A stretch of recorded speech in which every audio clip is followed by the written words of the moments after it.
नमस्कार मित्रों। आज हम लोग एक बहुत महत्वपूर्ण रिसेप्टर या ट्रांसपोर्टर के विषय में समझते हैं, जिसे कहते हैं ग्लूकोज ट्रांसपोर्टर। ग्लूकोज ट्रांसपोर्टर्स को हम लोग अक्सर ग्लट के नाम से भी पुकारते हैं। यह ग्लूकोज ट्रांसपोर्टर्स क्या होते हैं, आइए इसको समझते हैं। वास्तव में ग्लूकोज किसी सेल में दो प्रकार से जा सकता है। या तो इतना बड़ा मॉलिक्यूल होने के कारण से वह अकेला ना जा पाए, और कोई दूसरा कैरियर मॉलिक्यूल इसको अपने साथ पकड़ के ले जाए, जिसे सेकेंडरी एक्टिव ट्रांसपोर्ट कहते हैं। सेकेंडरी क्योंकि ये किसी और कार्य के प्रभाव में हो रहा है, और एक्टिव क्योंकि ये एक एनर्जी डिपेंडेंट प्रोसेस है जिसमें एनर्जी स्पेंड होती है। तो सोडियम लिंक्ड ग्लूकोज ट्रांसपोर्टर्स जो SGLT के नाम से जाने जाते हैं, यह ग्लूकोज को सेल के अंदर ले जाते हैं, लेकिन सोडियम की मदद से। इसीलिए इन्हें सोडियम ग्लूकोज लिंक ट्रांसपोर्टर्स कहते हैं। और यह कार्य होता है इंटेस्टाइन में ग्लूकोज के एब्जॉर्प्शन के लिए, और किडनीज में जब फिल्टर्ड ग्लूकोज ग्लोमेरुलर फिल्ट्रेट से जो होने के बाद जो ट्यूबुलर फ्लूइड में जा रहा है, वहां से ग्लूकोज को एब्जॉर्ब करने के लिए। तो इस प्रकार से secondary active transport sodium linked glucose transporters के द्वारा इंटेस्टाइन में और किडनीज में होता है। जबकि और स्थानों पर जो शरीर में आवागमन ग्लूकोज का होता है सर्कुलेशन से विभिन्न प्रकार की सेल्स में, वह ग्लूकोज ट्रांसपोर्टर्स के द्वारा होता है, जो कि एक फैसिलिटेटेड डिफ्यूजन है। अर्थात यह किसी एनर्जी प्रोसेस को इस्तेमाल नहीं करता, यह एक कंपार्टमेंट से दूसरे कंपार्टमेंट में अपने कंसंट्रेशन ग्रेडियंट के अनुसार वो आता जाता है। इसके प्रमुख जो अंग है जहां पे यह होता है, skeletal muscles, cardiac muscles, adipose tissues, और इसके अतिरिक्त शरीर की प्रत्येक सेल को ग्लूकोज की आवश्यकता है एनर्जी के लिए, जिसके लिए वह इसे यूटिलाइज करती है। उस वहां पे ग्लूकोज ट्रांसपोर्टर्स का होना आवश्यक है। तो बंधुओं, समझते हैं कि यह दोनों ग्लूकोज ट्रांसपोर्टर्स किस प्रकार के होते हैं। वास्तव में जो SGLT sodium glucose link transporters हैं और ग्लूकोज ट्रांसपोर्टर्स ग्लट, ये दोनों का स्ट्रक्चर लगभग एक समान ही होता है। यह दोनों ट्रांस मेम्ब्रेन प्रोटीन्स हैं, जो कि सेल मेम्ब्रेन के अंदर और बाहर इस प्रकार से ट्रांसपोर्ट इनके जो हेलिक्स हैं वो बने होते हैं। जो SGLT है उसके स्ट्रक्चर में सिर्फ एक भिन्नता है कि इसका अमीनो टर्मिनल सेल के बाहर होता है, कार्बोक्सी टर्मिनल अंदर होता है। जबकि ग्लूकोज ट्रांसपोर्टर्स के अमीनो टर्मिनल भी सेल के अंदर होते हैं और कार्बोक्सी टर्मिनल भी सेल के अंदर होते हैं। तो ये ग्लूकोज ट्रांसपोर्टर्स जो हैं, या जिनको हमें आज अभी इस वीडियो में हम लोग समझ रहे हैं, यह ग्लूकोज ट्रांसपोर्टर किसी सेल की मेम्ब्रेन पे लगे हुए हैं और दोनों तरफ इनके दोनों एंड्स निकले हुए हैं। और जैसे ही बाहर के एंड से ग्लूकोज प्रवेश करता है, इस सेल के अंदर आता है, यह ट्रांसपोर्टर्स अंदर से ओपन हो जाते हैं और इस ग्लूकोज को सेल के अंदर धकेल देते हैं। तो इस प्रकार से ये एक टू वे प्रोसेस है। बाहर से खुला ग्लूकोज को अंदर लेके, और उसके बाद फिर वो अंदर से खुल गया और ग्लूकोज को सेल के अंदर भेज दिया।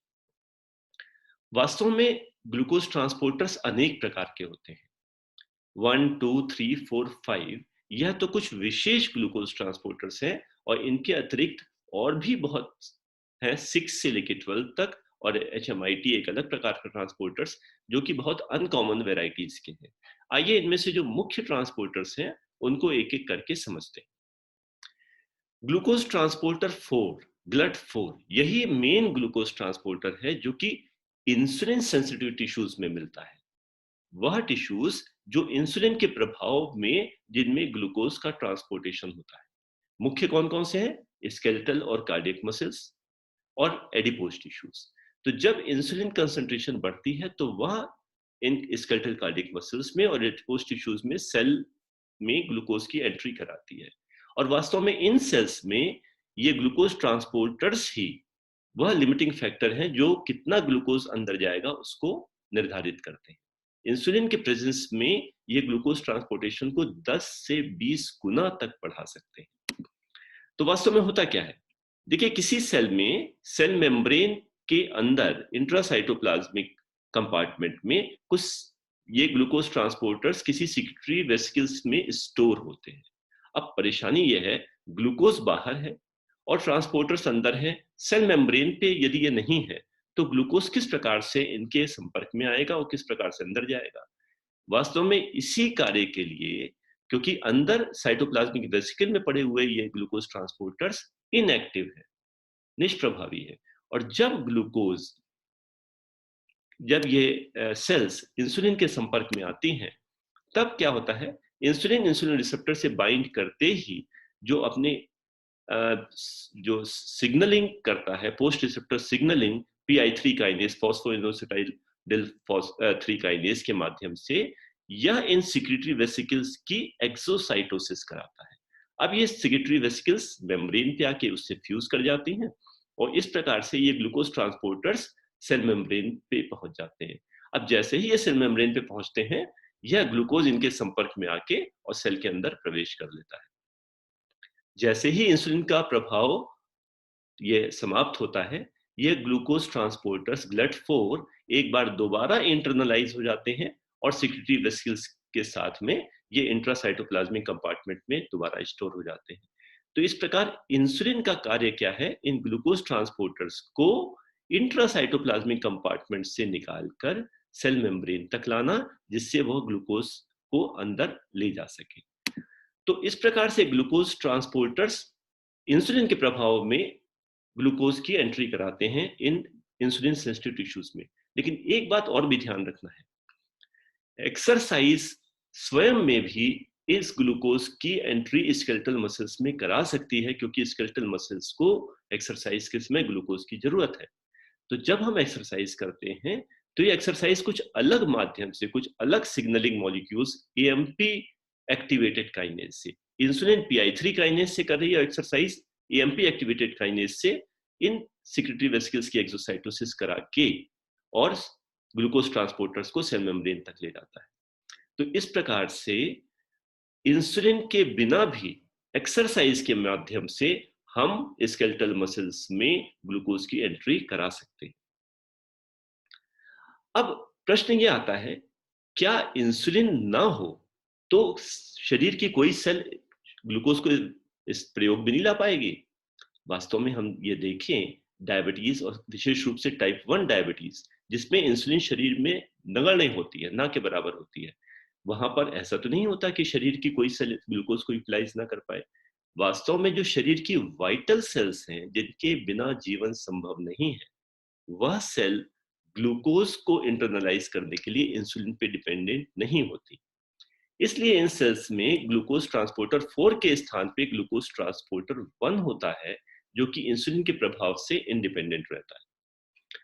ब्रेन, न्यूरॉन्स, आईज, RBC जिससे ऑक्सीजन ट्रांसपोर्ट कर सके, या प्रेगनेंसी के दौरान प्लेसेंटल टिश्यू और लैक्टेशन के दौरान मेमोरी टिश्यूज, यह वह टिश्यूज हैं जहां पे इंसुलिन की आवश्यकता नहीं होती और बिना इंसुलिन के ही ग्लूकोज सेल के अंदर पहुंच जाता है, जिससे ब्रेन डेड ना हो, न्यूरॉन डेड ना हो, जिससे हम देख सकें, जिससे RBCs ऑक्सीजन ट्रांसपोर्टेशन में सक्रिय भाग ले सके, जिससे प्रेगनेंसी के दौरान जो फीटस में भी ग्लूकोज पहुंचता रहे, या लैक्टेशन के दौरान मिल्क में भी यह ग्लूकोज या और कार्बोहाइड्रेट्स पहुंचते रहे।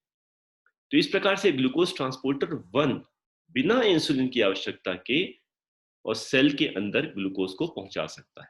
आइए दूसरे ग्लूकोज ट्रांसपोर्टर्स को समझते हैं। GLUT2, यह GLUT2 शरीर के 3-4 टिश्यूज में होता है, जिनमें प्रमुख हैं बीटा सेल्स। वास्तव में बीटा सेल्स इस अपने ग्लूकोज को इसी ग्लूकोज ट्रांसपोर्टर 2 के माध्यम से अंदर लेती हैं, जिसके रिस्पॉन्स में वह इंसुलिन सिक्रीट करती है।